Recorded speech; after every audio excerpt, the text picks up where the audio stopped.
decided to sign up for today's mini workshop in our Blissful Broker Executive Skill Building series because this one is super near and dear to my heart. And yeah, like all of these topics are interconnected, but tracking productivity is so important and so meaningful to me because I have spent just wasted years of my life in self-loathing that honestly could have been avoided if I would have just been better about documenting and tracking my productivity.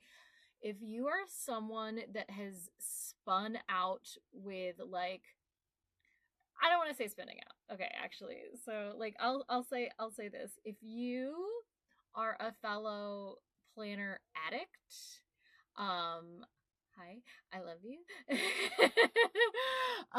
Then this is going to be big for you. And maybe if you haven't been tracking productivity yet, then you don't know the power. And the power is real when it comes to tracking productivity. Especially when you are a planner, because the more effort you put into tracking, the more effective your planners are going to be. Okay, so let's dive right in. If you want to learn more about who I am, Sarah Leighton. I am the voice behind bestrealestatewriter.com. I am also the most published woman on the planet on the topic of real estate, and I have been publishing everything from listing descriptions to blogs to entire curriculum and training programs and membership sites for more than a decade, before which I worked in a variety of different real estate jobs. Don't want to bore you with that stuff. You can learn more about me all on the website, bestrealestatewriter.com. And hey, while you're there, I suggest that you head on over to the groups and see if I've got any open doors for the communities right now. Especially, I always love to recommend Real Estate Rainmakers, but Blissful Broker, whatever, any community you can get into right now, highly recommend that you jump in while you can or join the wait list, and don't be surprised if some goodies show up as a result. Okay, that's enough of that. We've got productivity to track, my friends. Can't be sitting here talking about me all day. We have productivity to track. Okay, maybe I've had too much London fog. All right. Okay, so as entrepreneurs, as solopreneurs, as service providers, time management is probably the biggest category of executive functioning skills that we're working on, and regularly focused on and spending energy talking about. So why is this skill just so important? Well, tracking productivity is going to help you to recognize patterns, okay? This is, you know that I love a pattern. I love patterns. I've been obsessively studying behavioral psychology the last 5-6 years. 6 years, something like that. Okay. All because I'm obsessed with patterns and using patterns. That's how my brain works. Ever since I was a kid, I love patterns.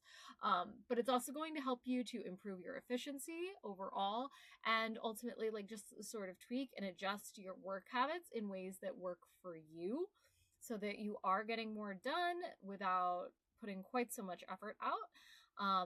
And ultimately, listen, without tracking, you really don't, it's you don't know what you don't know, right?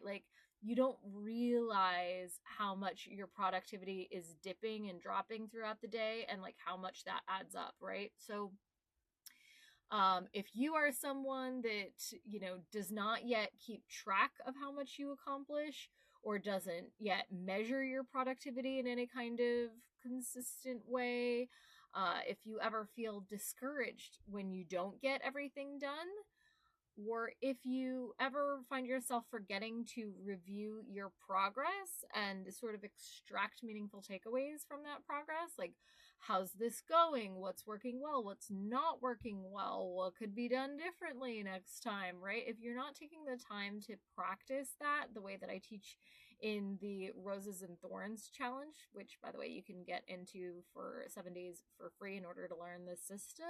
And then if you want accountability beyond that to install the habit for 21 days, you can just upgrade, but you can learn the whole like kit and caboodle in the first 7 days, which are free. So highly recommend that. But if any of these pain points sound familiar in terms of like struggling to track or measure your productivity or what you're accomplishing or feeling that discouragement, you're in the right place, okay?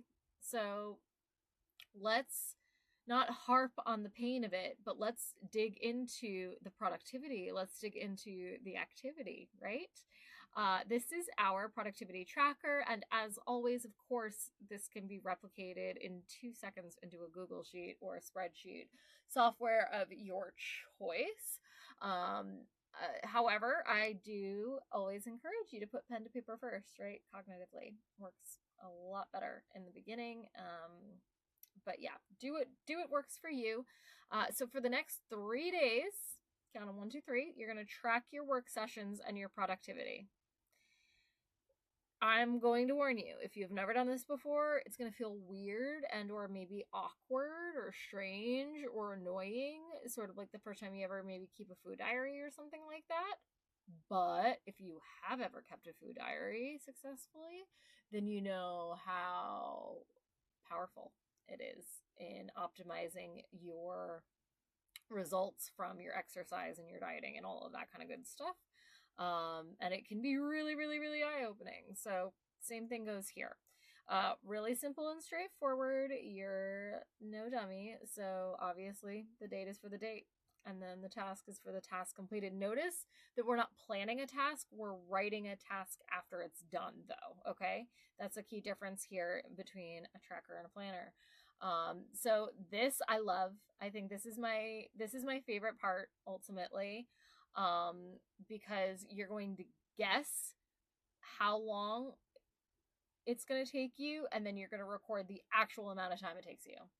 And I think it's so interesting to try to like do the same thing a few different times, maybe not even necessarily like in a row, even to get a more accurate number. But usually what I'll do is then like average that time between like the estimated and the actual, or like build in a standard buffer that I know makes sense based on what the task is.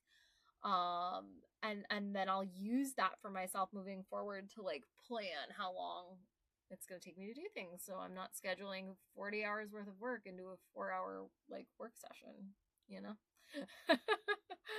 Things we do when our self-worth is tied to our work. And then from there, you're going to give yourself a productivity score and make any necessary notes, okay? So that is your big homework for the week. But before I let you go, as always, we have to dig into our action plan questions so that we are exercising our critical thinking muscles and being very, very intentional about how we're deploying this new strategy. So first, I want you to make a note of what patterns you notice in your productivity, okay? So you can do this sort of like as you're going throughout the next 3 days. Or you can do it at the end, I guess. Or maybe even for fun, like if you really want to lean into scientific method, you can make a note of sort of like what you believe they are, and then kind of observe over the next 3 days as you're doing this, and record what actually happens, just like with guessing the amount of time it'll take you to do something, and then recording like the actual time. And if you are someone that struggles with setting realistic deadlines as an overachiever, make sure you check out that mini workshop in this series. All of these topics are connected. That's why I think it's really a good idea that you take every single one of them in order to get the most out of each one. But of course, you can pick and choose a la carte. They were designed that way too. So anywho, moving on. Then I want you to make a note of what is one thing that helps you to be productive. This could be timers, it could be alarms, it could be reminders, it could be Pomodoros, whatever it is, the thing that works best for you. And then, what is one distraction or habit that you already have or know that you encounter on a regular basis that lowers your productivity? Or if you don't know yet, just observe it over the next 3 days. Okay? And then finally, usually, like, our reflection question is something that we're going to do before we get started, not this time. Not this time.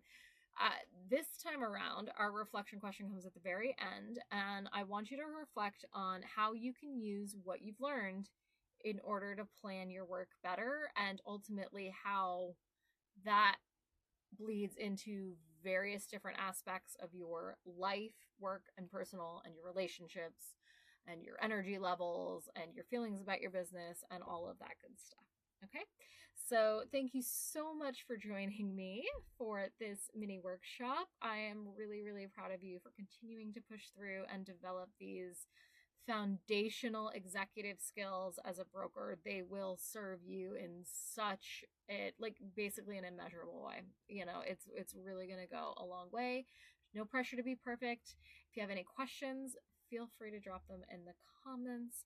I am always happy to serve, and of course there's links included for you to book a discovery call or ask me anything calls or anything like that you need for support. And don't forget to grab some of those goodies that are there in your action plan as well over on this page. I rotate these goodies in and out from month to month, so there is always something fresh and new for you to discover over there. Thank you so much. I can't wait to see you in the next